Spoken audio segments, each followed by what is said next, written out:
First வந்து இதோட cake செய்ய போகிறோம். இது வந்து நல்லா ஸ்பாஞ்சியாக இருக்கும். இதுக்கு வந்து 4 முட்டையோட மஞ்சக்கரு எடுத்திருக்கேன். அது கூட 30 கிராம் அளவுக்கு சர்க்கரை எடுத்திருக்கேன். இந்த சர்க்கரையை நீங்கள் நல்லா பொடி பண்ணி சேர்த்துக்கிட்டிங்கன்னா சீக்கிரமாக கரைஞ்சிடும். ஸோ மஞ்சக்கருவும் அந்த முட்டையும் நல்லா சேர்கிற அளவுக்கு நல்லா நம்ம வந்து பீட் பண்ணி எடுத்துக்கணும். உங்கள்கிட்ட பீட்ரு இல்லைன்னா விஸ்க் வச்சு கூட நல்லா பீட் பண்ணி எடுத்துக்கலாம். இது கூட 1 டீஸ்பூன் அளவுக்கு நான் வெனிலா எசன்ஸ் சேர்த்துருக்கேன். 1/4 டீஸ்பூன் அளவுக்கு நான் மில்க் எசன்ஸ் சேர்த்துக்கிறேன். இது வந்து ஆப்ஷனல் தான், உங்கள்கிட்ட இருந்தால் நீங்கள் யூஸ் பண்ணிக்கோங்க. இது கூட வந்து நான் 140 கிராம் அளவுக்கு மில்க் எடுத்திருக்கேன். இந்த பால் வந்து நல்லா காய்ச்சி ஆற வச்ச பாலாக இருக்கணும். ஸோ இது வந்து நம்ம வந்து எல்லாத்தையும் சேர்த்து நல்லா நம்ம மிக்ஸ் பண்ணிக்கலாம். இதெல்லாம் நம்ம மிக்ஸ் பண்ணிட்டதுக்கப்புறமா இது கூட வந்து நம்ம ட்ரை இன்க்ரீடியன்ட் சேர்த்துக்கலாம். அதில் என்னென்ன சேர்க்க போகிறோம் அப்படின்னு பார்த்தீங்கன்னா, மைதா மாவு வந்து 120 கிராம் எடுத்திருக்கேன். இது கூட வந்து 1 டீஸ்பூன் அளவுக்கு நான் பேக்கிங் பவுடர் எடுத்திருக்கேன். அண்ட் 1 பிஞ்ச் அளவுக்கு நான் உப்பு எடுத்திருக்கேன். இது எல்லாமே வந்து சேர்ந்து நம்ம மிக்ஸ் பண்ணிவிட்டு அதுக்கப்புறமா வந்து இந்த மாதிரி ஜலிச்சு எடுத்துக்கலாம். கொஞ்சம் கொஞ்சமாக ஜலிச்சுட்டு கட்டி இல்லாமல் கரைச்சிக்கோங்க.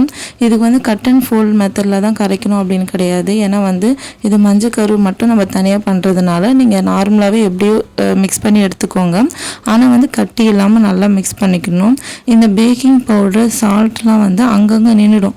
ஸோ நல்லா நம்ம மிக்ஸ் பண்ணி எடுத்துக்கணும். நல்லா கரையிற அளவுக்கு நல்லா மிக்ஸ் பண்ணி எடுத்துக்கணும். ஓரத்தில் அப்பப்போ நம்ம ஸ்க்ரைப் பண்ணி எடுக்கும் போது நல்லா வந்து மிக்ஸ் ஆகிடும். ஸோ இது மிக்ஸ் பண்ணி வச்சுட்டு நம்ம தனியாக இதை வந்து தனியாக எடுத்து வச்சிடலாம். இதுக்கப்புறம் வந்து இன்னொரு பவுலில் 4 முட்டையோட வெள்ளைக்கரு எடுத்திருக்கேன். அது கூட வந்து 1/2 டீஸ்பூன் அளவுக்கு நான் எலுமிச்சை பழ ஜூஸ் எடுத்திருக்கேன். இது வந்து நீங்கள் ஃப்ரிட்ஜில் வைக்காமல் வெளியே வச்சு எடுத்துக்கோங்க. அப்போ நல்லா ஃப்ரெஷ்ஷாக கிடைக்கும். இப்போ பீட்ரு வச்சு நான் வந்து நல்லா பீட் பண்ணிக்கிறேன். இந்த இதுவை வந்து அப்படியே நுர மாதிரி நல்லா வரும். அந்த மாதிரி வர டைமில் வந்து நான் 60 கிராம் அளவுக்கு சர்க்கரையை நல்லா வந்து பொடி பண்ணி வச்சுருக்கேன். அதை கொஞ்சம் கொஞ்சமாக சேர்த்து நான் வந்து ஸ்பீடு வந்து இன்க்ரீஸ் பண்ணி வந்து நான் வந்து பீட் பண்ணிக்கிறேன். இந்த சர்க்கரை நல்லா ஃபஸ்ட்டு கரையணும். அதுக்கப்புறம் நீங்கள் ஸ்பீடு வந்து நீங்கள் இன்க்ரீஸ் பண்ணிக்கலாம். 5 ஸ்பீட் வரைக்கும் நீங்கள் இன்க்ரீஸ் பண்ணி நல்லா வந்து அடிச்சிக்கணும். இந்த மாதிரி நீங்கள் பீட் பண்ணும் போது நீங்கள் ஒரு லேயராக வந்து ஃபார்ம் ஆகும். அந்த சர்க்கரை வந்து நல்லா கரைஞ்சி ஒரு மாதிரி வந்து க்ரீமி கன்சிஸ்டன்சியில் ஃபஸ்ட்டு வரும். அதுக்கப்புறம் திக்காகும். அப்புறம் பீட் பண்ண வந்து நல்லா ஒரு லேயர் மாதிரி வந்து நல்லா வந்து ஒரு விப்பிங் க்ரீம் வந்து நீங்கள் பீட் பண்ணும்போது எப்படி வருமோ அந்த அளவுக்கு கெட்டியாயிடும். ஸோ அந்த அளவுக்கு நீங்கள் வந்து பீட் பண்ணி எடுக்கணும்.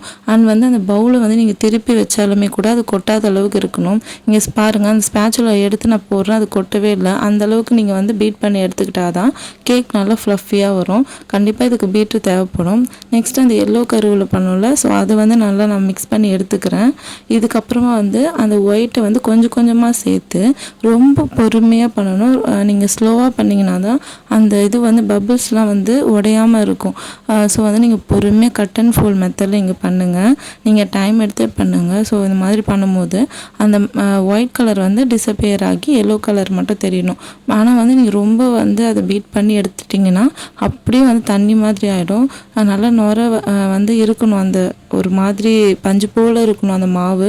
ஸோ நீங்கள் வந்து நல்லா வந்து பீட் பண்ணிட்டு இருந்தீங்க. பொறுமையாக கட் அண்ட் ஃபோல்ட் மெத்தடில் ஸ்பேச்சில் வச்சு பொறுமையாக மிக்ஸ் பண்ணுங்கள். இந்த மாதிரி மிக்ஸ் பண்ணிட்டதுக்கப்புறமா வந்து நான் 8 இன்ச் டின்னில் வந்து யூஸ் பண்ணியிருக்கேன், ஸ்கொயர் டின்னில். அதில் வந்து நான் அந்த பேட்டரை போட்டுட்டு லைட்டாக டேப் பண்ணிவிட்டு நான் வந்து அதை ஸ்ப்ரெட் பண்ணிக்கிறேன்.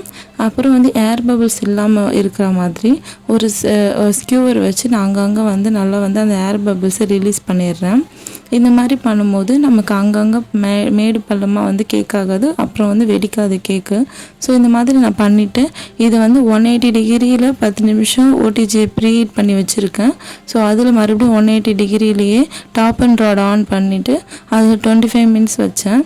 கேக் நல்லா சூப்பராக அப்படியே ரொம்ப ஸ்பஞ்சு போல் அழகாக வந்திருந்தது. அதை பார்க்கவே ரொம்ப சூப்பராக இருந்தது. இது நல்லா ஆற விட்டுட்டு தான் நம்ம கட் பண்ணணும். அப்போ தான் வந்து கேக் வந்து நல்ல ஒரு இதுவாக இருக்கும். ஸோ நம்ம எப்போவுமே எந்த கேக் செஞ்சாலும் நல்லா ஆறிட்ட பிறகு செய்யும் போது அதோட டேஸ்ட்டும் வந்து நல்லாயிருக்கும் அண்ட் வந்து கட் பண்ணுறதுக்கு ஈஸியாக இருக்கும். நான் ஒரு வந்து பவுல் வச்சுருக்கேன், அதில் தான் நான் அந்த கேக் போட போகிறேன். ஸோ அது சைஸ்க்கு வந்து நான் கட் பண்ணி எடுத்துக்கிறேன். கட் பண்ண கேக்கை நான் இந்த மாதிரி ப்ளேஸ் பண்ணிட்டேன்.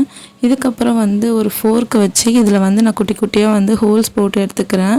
இந்த மாதிரி போட்டுட்டு நம்ம அதில் வந்து நம்ம ஸ்ப்ரெட் பண்ணும்போது ரொம்ப சூப்பராக உள்ளே போயிட்டு அது வந்து சோக் ஆகிடும்.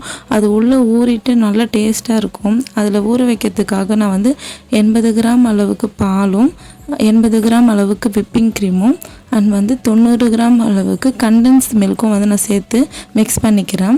உங்களுக்கு இன்னும் வந்து சுகர் வேணும் அப்படின்னா வந்து 100 கிராம் அளவுக்கு கண்டென்ஸ் மில்க் சேர்த்துக்கோங்க. ஸோ இந்த மாதிரி மிக்ஸ் பண்ணி எடுத்துட்டு நம்ம அதை வந்து அந்த கேக் பண்ணியிருந்தோம்ல அது மேலே வந்து நம்ம ஸ்ப்ரெட் பண்ண போகிறோம். நல்லா மிக்ஸ் பண்ணிக்கோங்க. இது போடும்போது நல்லா ஊறிடும் அந்த கேக்கு, நல்லா டேஸ்ட்டாக இருக்கும். ஸோ இந்த மாதிரி நம்ம ஊற்றிட்டு அதை ஸ்ப்ரெட் பண்ணிவிட்டு எல்லா பக்கமும் வர மாதிரி ஃபஸ்ட் நம்ம வந்து ஊற்றலாம். ஏன்னா நம்ம வந்து அப்படியே ஊற்றுனா ஒரு பக்கம் மட்டும் ஊறிடும், இன்னொரு பக்கம் அப்படியே ட்ரையாக இருக்கும். ஸோ எல்லா பக்கங்களுக்கும் போகிற மாதிரி நம்ம அதை ஊற்றி ஊற வச்சுட்டு அது வந்து ஒரு 1 hour அளவுக்கு நம்ம ஃப்ரிட்ஜில் அப்படியே வச்சிடணும். ஃப்ரீசரில் இல்லை, ஃப்ரிட்ஜில் வைக்கணும். அந்த மாதிரி வைக்கும் போது அது நல்லா செட் ஆகிடும். நெக்ஸ்ட்டு ஸ்டெப்பு வந்து நம்ம விப்பிங் க்ரீம் வந்து 200 கிராம் எடுத்து வச்சுருக்கேன். இந்த 200 கிராம் விப்பிங் க்ரீமை வந்து நல்லா கொஞ்சம் லிக்விடாக எடுத்து வச்சுக்கணும். நம்ம ஃப்ரீசரில் இருந்துச்சுன்னா அதை எடுத்து நீங்கள் ஃப்ரிட்ஜில் ஒரு 2 ஹவர்ஸ்க்கு முன்னாடி வச்சிட்டிங்கன்னா விப்பிங் க்ரீம் நல்லா மெல்ட்டாக இந்த மாதிரி கிடைக்கும். அப்போ தான் நம்ம வந்து பீட் பண்ணும்போது நல்லா ஸ்டிக் பீக்காக கிடைக்கும். ஸோ ஃபஸ்ட்டு வந்து நான் இதில் சுகர் எதுவுமே ஆட் பண்ணல, அதிலே இருக்கும். அதனால் நான் அப்படியே விட்டுட்டேன். அதனால் உங்களுக்கு சுகர் வேணும் அப்படின்னா பவுடர் சுகர் வந்து நீங்கள் சேர்த்துக்கோங்க. ஸோ இதுமாதிரி பீட் பண்ணி நல்லா ஸ்டிக் பீக்காக எடுத்துகிட்டு அதை வந்து நம்ம ஆல்ரெடி சோக் பண்ணி வச்சுருந்தோம்ல ஃப்ரிட்ஜில், அந்த கேக் மேலே வந்து கொஞ்சம் கொஞ்சமாக நம்ம போட்டு நல்லா ஸ்ப்ரெட் பண்ணிக்கலாம். உங்களுக்கு வேணால் பைப்பிங் பேக்கில் போட்டு கூட நீங்கள் டிசைன் பண்ணிக்கலாம். நான் அப்படியே வந்து ஸ்ப்ரெட் பண்ணிட்டேன். இது கொஞ்சம் ஈஸியான மெத்தடு. இதுக்கு வந்து ரொம்ப வந்து கஷ்டப்பட வேண்டியதெல்லாம் இல்லை. ஸோ நான் இருக்கிற க்ரீம் எல்லாத்தையும் வந்து அதில் போட்டுட்டு நல்லா வந்து எல்லா பக்கமும் வந்து ஈவனாக வர மாதிரி நல்லா சமமாக வர மாதிரி நான் ஸ்ப்ரெட் பண்ணி விட்டுட்டேன். இந்த மாதிரி ஸ்ப்ரெட் பண்ணி விட்டுட்டு உங்களுக்கு ஏதாவது டாப்பிங்ஸ் வேணுமோ இல்லை சாக்லேட்ஸ் வேணுமோ எது வேணும்னா போட்டுக்கலாம். நான் வந்து ஒரு டிசைன் பண்ணிவிட்டு அதுக்கு மேலே வந்து ஃப்ரெஷ் ரோஸ் இருக்கும்ல அதோட பெட்டல்ஸ் மட்டும் வந்து கொஞ்சம் கட் பண்ணி போட்டுக்கிட்டேன். இந்த மாதிரி தான் டிசைன் பண்ணிக்கிட்டேன். அந்த ஸ்பேச்சுலாலே வந்து லைட்டாக வந்து ஒரு டிசைன் பண்ணிக்கிட்டேன்.